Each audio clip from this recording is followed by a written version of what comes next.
Hello, everyone. Pastor George here, talking about Heresy Wednesdays. And today we are talking about Christian Science. Was going to do Jehovah's Witnesses, did them in the past, do them again next week with a little bit more added info like I did with Mormonism. But we're going to do Christian Science this week. Now, what is Christian Science? Well, that's a good question. You who asked that question. Here's the thing, is Christian Science is something that you might not have heard of, but you probably have heard of cases surrounding it. So perhaps you've listened to the news and you're watching the news and you see a story come on about parents who, for religious reasons, refuse to get their children, vaccinated or take them to the hospital or whatever, and insist on praying away their ailments, right? And we're going to get to prayer later in the video. I'm going to talk about it because it's very important to Christian Scientists, but you'll see how it's a little misunderstood. And so they refuse to take their kids to the doctor, right? Kid dies or kid gets very sick. Big First Amendment problem, right? Do the parents get to, practice their religion by not doing this while the kid's dying? All this type of stuff, right? This is for constitutional law scholars, not really me to figure out right now. But the point is you've heard of those people, right? Most likely, those were Christian Scientists. So Christian Science is a group that was founded by Mary Baker Eddy in the 1870s, and they believe that, well, many things, but generally believe that sickness is an illusion, right? And it can be cured through prayer.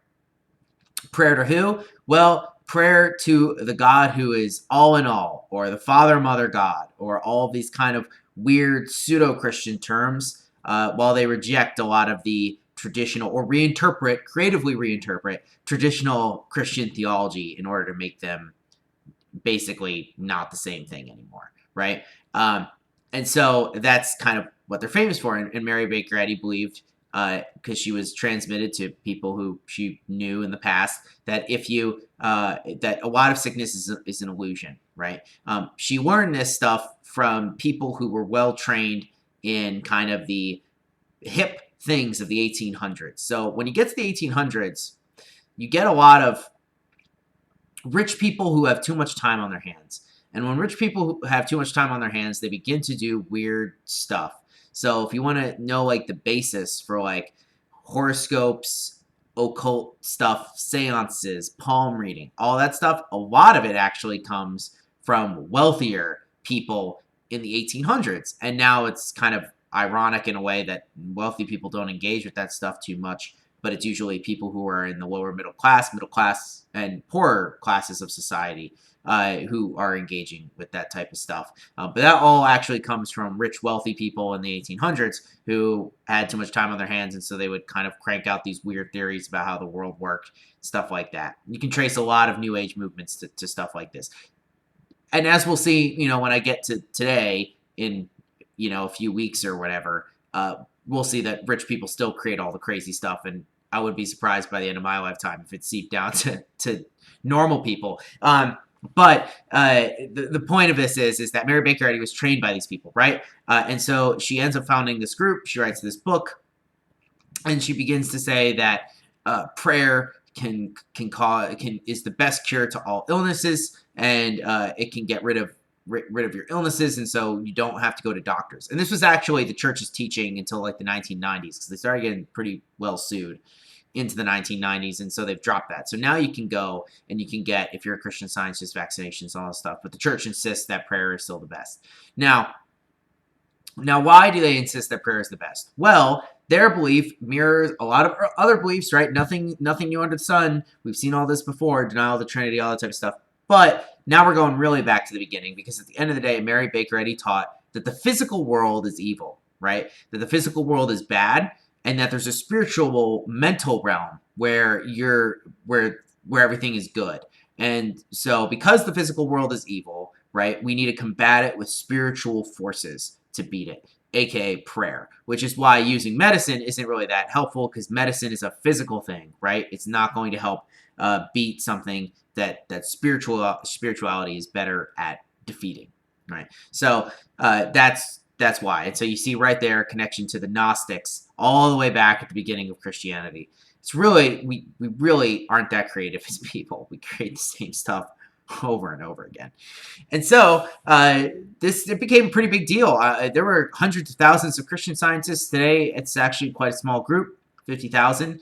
But they're very famous for their reading rooms, right? So if you're in Princeton, you can see there's a store that's a Christian Science reading room. If you're in cities, they have Christian Science reading rooms, usually in the basement of the churches or around the churches, like a little storefront or something. Very famous for those things, and they have books in there that try and prove their belief or whatever. And so it's something to be noted because, one, I like to note it because it's not that different, and two, it's going to start and lead where we're going to move from like heresies that are trying to replace Christianity to heresies that are like, we're not Christian and it's fine. And that's kind of how the Christian Science goes. Except they like to use the name Christian because they take things from society, from the Christian theology, right? They use the Bible to back up their claims, or abuse the Bible to back up their claims, I think. But you might be wondering, where's the science part come from, right? It doesn't seem very scientific, at least the way we normally think of it. Science, the name itself, science, comes from the Latin "secere," which means to know. And so it was like, it used to be like, just a science was a type of knowledge, right? This is how you get things like political science, right? Economic science. It's not saying they're using the scientific method. It's just saying that it's a study of political knowledge, of economic knowledge, of stuff like that. And of course, I mean, obviously those are much better than Christian Science because they try to apply some sort of rigorous standard to the way they test things. But that's why they're saying Christian Science. So it's like this Christian knowledge, right? Another thing about weird Gnostic groups is they like to have hidden knowledge, and so you kind of have a little bit of that too. But so let's talk about prayer just a little bit to bookend this so I can see this. So Christian Science basically sees God as something that can be manipulated. And I think this is when prayer goes out of the way. And because God can be manipulated, you can make God do what you want to. Well, for them, him, her, it to do, right? And so you can think you can turn God into kind of a genie, where if you pray for the things that you want and you pray really hard, that God will grant it to you, right? This actually flies in the face of Christian theology on prayer. The important part of prayer in the Bible is not God doing things for people, right? That's how we have kind of described it.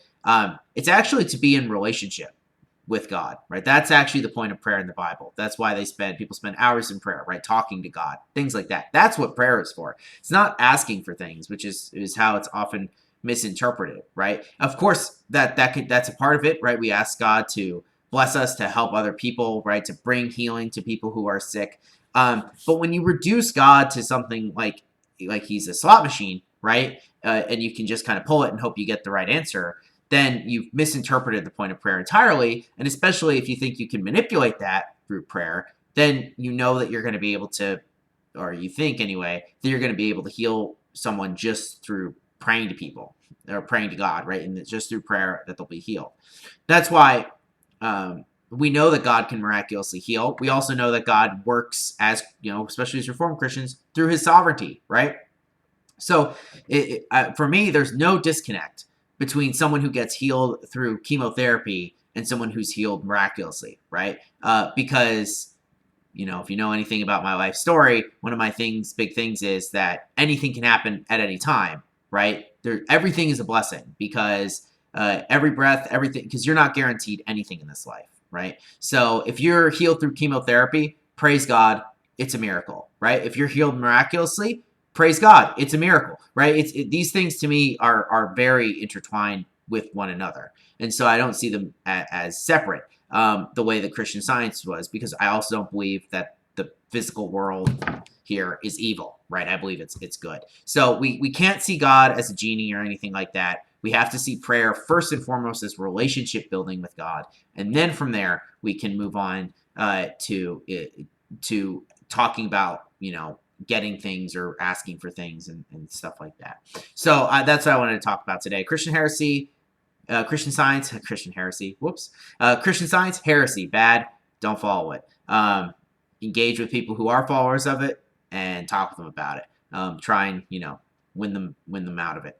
So you guys have a wonderful rest of your day. I'll see you tomorrow for Thursday for a really fun Culture Thursday. I'm actually really excited for it. So peace out.